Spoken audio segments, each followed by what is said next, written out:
تو کہانی کا جو مرکزی کردار ہے جمیل حسین جی، ایک ذہین، چالاک اور علم کا بھوکا نوجوان. لیکن اس کی بھوک وہ عام علم کے لیے نہیں تھی. نہیں، بالکل نہیں. ماخذ بتاتا ہے کہ وہ مدرسے کی کتابوں سے زیادہ ان بند مخلوقات کی دنیا کے بارے میں جاننا چاہتا تھا جو جنوں کی دنیا سے بھی الگ اور شاید زیادہ پرانی تھی. اور یہی غیر معمولی تجسس اسے ایک ایسے راستے پر لے جاتا ہے جہاں سے واپسی ممکن نہیں تھی. اس کی زندگی کا رخ اس وقت بدلتا ہے جب اسے بغداد کے ایک قدیم جادوگر کی آدھی پھٹی کتاب ملتی ہے. اور اس کتاب کی سب سے خاص بات اس کا عنوان تھا جو خون سے لکھا گیا، خلاص خلق شدہ روح. یہ جو لفظ ہے نا، خلق شدہ، جی، یہی اس کہانی کا سارا محور ہے. تو آئیے اس معاملے کی ذرا گہرائی میں اترتے ہیں. خلاص خلق شدہ روح سے کیا مراد ہے؟ مطلب کیا یہ کوئی نئی قسم کی مخلوق تھی؟ نہیں، اور سب سے دلچسپ بات یہی ہے کہ یہ کوئی جن بھوت والی کہانی نہیں ہے. یہ چیز بالکل الگ ہے. اچھا. ہمارے سامنے جو مواد ہے وہ واضح کرتا ہے کہ خلاص پیدا نہیں ہوتا، اسے بنایا جاتا ہے. بنایا جاتا ہے؟ جی، اور اسے بنانے کا خام مال کیا ہے؟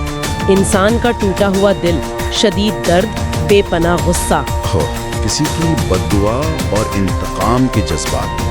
یہ چیز اسے بہت ذاتی اور انسانی کرب سے جوڑ دیتی ہے. ایک منٹ، یعنی یہ کوئی باہر کی چیز نہیں، انسان کے اندر سے ہی نکلتی ہے؟ بالکل. یہ تو بہت ہی عجیب خیال ہے. تو جمیل جو طاقت کا اتنا بھوکا تھا، وہ یقیناً اسے بنانے کی کوشش کرتا ہے. بالکل. وہ فیصلہ کرتا ہے کہ وہ اس مخلوق کو بلائے گا، یا یوں کہیں کہ بنائے گا. منظر کچھ یوں ہے: آدھی رات کا وقت، قبرستان کا سناٹا اور ریت میں موم سے بنایا ہوا ایک دائرہ. اور ماخذ میں ایک بہت گہری بات لکھی ہے جو اس پورے عمل کی نفسیات کو بیان کرتی ہے. جی، لکھا ہے کہ یہ وہ لمحہ تھا جب انسان اللہ کو نہیں اپنی انا کو پکار رہا ہوتا ہے. یہ جملہ تو سب کچھ بیان کر دیتا ہے. یہ صرف کوئی جادوئی عمل نہیں، یہ تو اپنی خواہشات کو خدا بنا لینے کے برابر ہے. صحیح. مجھے تو یہ سوچ کر ہی عجیب لگ رہا ہے کہ کوئی انسان اس لمحے میں کھڑا کیسے رہ سکتا ہے. زمین کا پھٹنا اور ایک ایسی آواز جو کانوں سے نہیں ہڈیوں میں اتر جائے. ماخذ کہتا ہے کہ اس کا خوف ختم ہو چکا تھا کیونکہ اس کی جگہ طاقت کی بھوک نے لے لی تھی. اچھا. جب زمین سے وہ سایہ نمودار ہوا تو جمیل نے ڈرنے کے بجائے اپنی خواہشات کی فہرست اس کے سامنے رکھ دی. اس نے کیا مانگا؟ اس نے طاقت مانگی، عزت مانگی، دولت اور سب سے بڑھ کر لوگوں کے دلوں میں اپنا خوف مانگا. اور اسے جواب ملتا ہے جو اس کہانی کا سب سے اہم موڑ ہے، ایک وعدہ، ایک معاہدہ. جی، آواز کہتی ہے ہم دیں گے، لیکن لینے بھی ہم ہی آئیں گے. بالکل. یہ ایک ایسا سودا تھا جس کی قیمت پہلے سے طے تھی.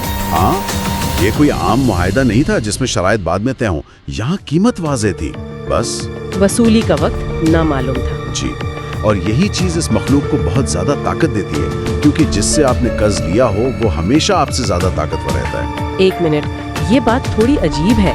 ماخذ ہمیں بتاتا ہے کہ جمیل کی ہر کامیابی کے بدلے ایک روح کسی نامعلوم جگہ پر قید ہو جاتی تھی. کیا ماخذ یہ بتاتا ہے کہ یہ روحیں کون تھیں؟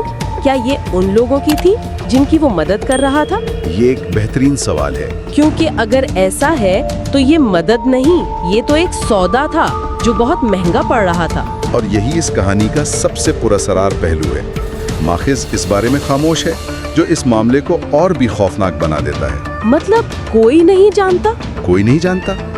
کیا وہ روحیں ان لوگوں کی تھیں جن کے مسائل حل ہوئے، یا وہ کوئی بے گناہ روحیں تھیں جنہیں قیمت کے طور پر ادا کیا جا رہا تھا؟ یہ نامعلوم قیمت کا خوف ہی اس مخلوق کی اصل طاقت ہے.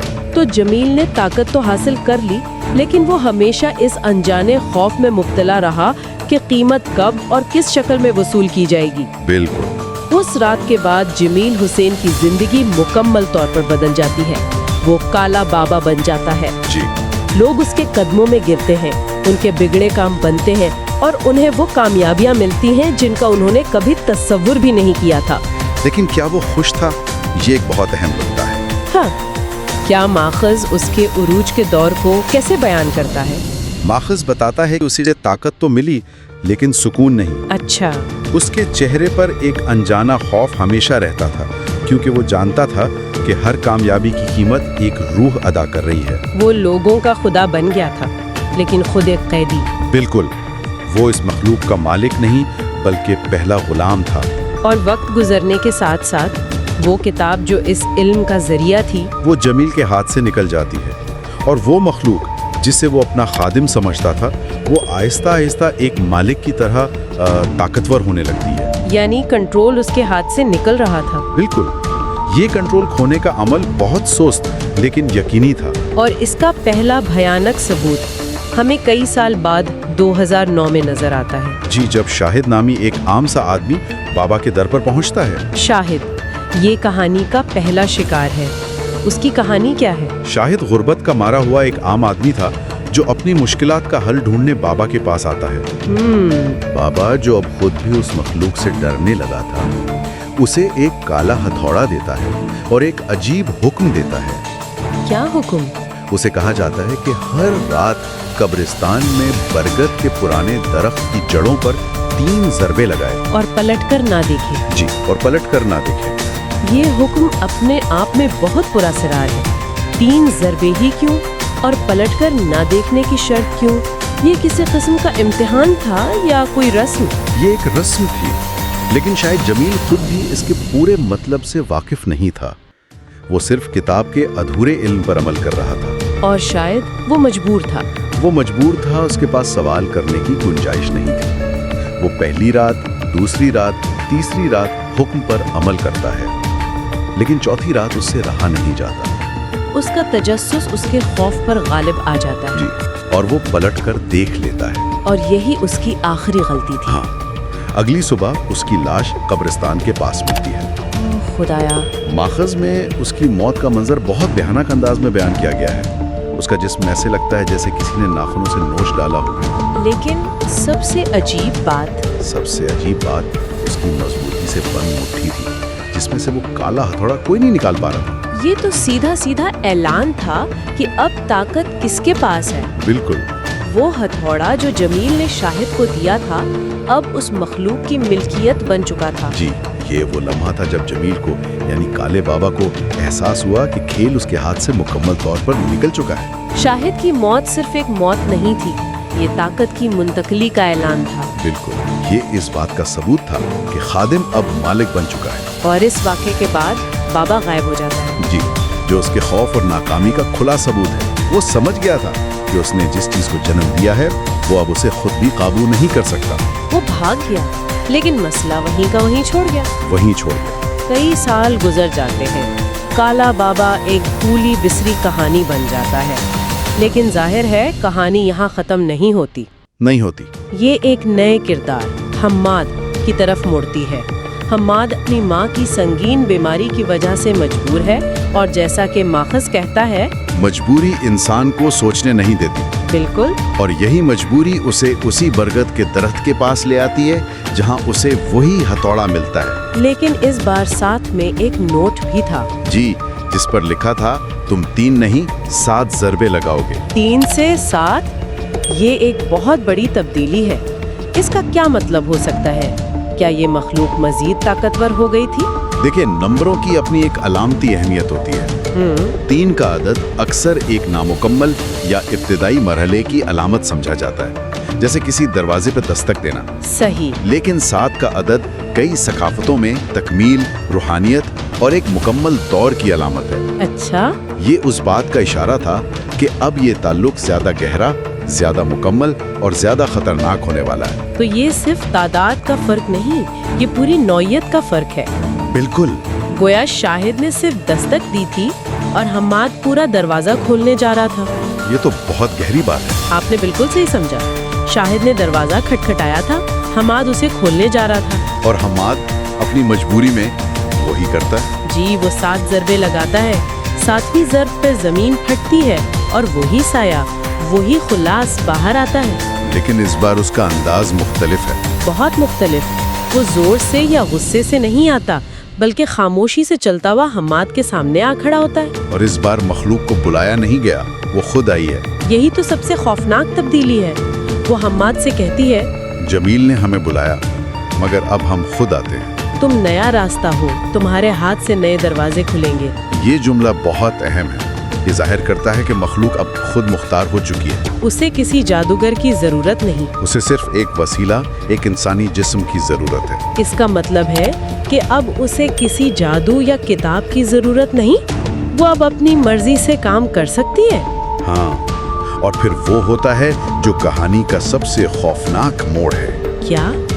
حماد کی چیخ بھی نہیں نکلتی، صرف اس کی آنکھیں بدل جاتی ہیں. اوہ! وہ مخلوق اس کالے ہتھوڑے سمیت اس کے وجود میں منتقل ہو جاتی ہے. اس کے اندر؟ اس کے اندر. جمیل نے اسے باہر سے کنٹرول کرنے کی کوشش کی تھی، لیکن حماد اب خود اس کا حصہ بن چکا تھا. وہ اب صرف ایک وسیلہ نہیں، ایک برتن بن گیا تھا.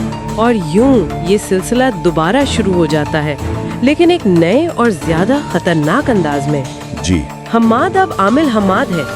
لوگوں کی لمبی قطاریں لگتی ہیں، ان کے کام ہوتے ہیں، لیکن قیمت کیا ہے یہ کوئی نہیں جانتا. اور یہاں سب سے خوفناک بات وہ آواز ہے جو ماخذ کے مطابق قبرستان کے پاس رہنے والے ہر رات سنتے ہیں. جی. وہ آواز ہتھوڑے کی آواز. ہتھوڑے کی 7 ضربوں کی آواز. ٹک ٹک ٹک ٹک ٹک ٹک ٹک. ہر رات؟ ہر رات ایک ہی وقت پر، بغیر رکے. اور ہر ضرب کے جواب میں زمین کے نیچے سے ایک اور ضرب کی ہلکی سی آواز آتی ہے. جیسے کوئی دوسری طرف سے جواب دے رہا ہو. جی، جیسے کوئی کہہ رہا ہو دروازہ تھوڑا اور کھل گیا ہے. تو ان سب کا کیا مطلب ہے؟ یہ کہانی کسی ایک بابا یا ایک مخلوق کی نہیں ہے، یہ ایک سلسلے کی کہانی لگتی ہے. بالکل. جمیل نے اسے بنایا، شاید نے نادانستگی میں اسے آزاد کیا، اور اب حماد اسے آگے بڑھا رہا ہے. یہ ایک ایسی آگ ہے جو ایک ہاتھ سے دوسرے ہاتھ میں منتقل ہو رہی ہے. اصل سوال یہ ہے کہ وہ کون سی دنیا ہے جس کا دروازہ کھلنے کا انتظار کیا جا رہا ہے. جی، وہ 7 ضربیں کس دروازے پر لگ رہی ہیں؟ یہ مخلوق، جیسا کہ ہم نے شروع میں بات کی، انسان کے ٹوٹے ہوئے جذبات سے پلتی ہے. جہاں امید ختم ہوتی ہے وہیں سے اس کی زندگی شروع ہوتی ہے. بالکل. جمیل کی انا، شاہد کی غربت، حماد کی مجبوری، یہ سب اس کے لیے ایندھن ہے. یہ صرف ایک مافوق الفطرت مخلوق نہیں، یہ انسانی مایوسی کی مجسم شکل ہے. آخر میں ہمارے سامنے جو مواد ہے وہ ایک بہت ہی گہرا اور چونکا دینے والا خیال چھوڑ جاتا ہے جسے سوچنا چاہیے. اگر یہ سلسلہ ایسے ہی چلتا رہا، ایک مجبور انسان سے دوسرے مجبور انسان تک، تو اس کا انجام کیا ہوگا؟ بالکل. اگر جمیل، شاہد اور حماد اس سلسلے کی کڑیاں ہیں تو اگلی ضرب کون مارے گا؟ ماخذ اس کا جواب نہیں دیتا. نہیں، بلکہ ایک سوال چھوڑ جاتا ہے. وہ کہتا ہے کہ اس کا فیصلہ شاید کسی اور کے ہاتھ میں نہیں، بلکہ ہر شخص کے اپنے اندر کے خوف اور ٹوٹ پھوٹ پر منحصر ہے. کیونکہ یہ مخلوق باہر کی کسی طاقت سے نہیں، انسان کے اندر کی کمزوری سے پیدا ہوتی ہے. جہاں امید ختم ہوتی ہے وہیں سے اس کی سانس دھڑکتی ہے. یہ سوال کھلا چھوڑ دیا گیا ہے، اور شاید یہی اس کہانی کی اصل طاقت ہے.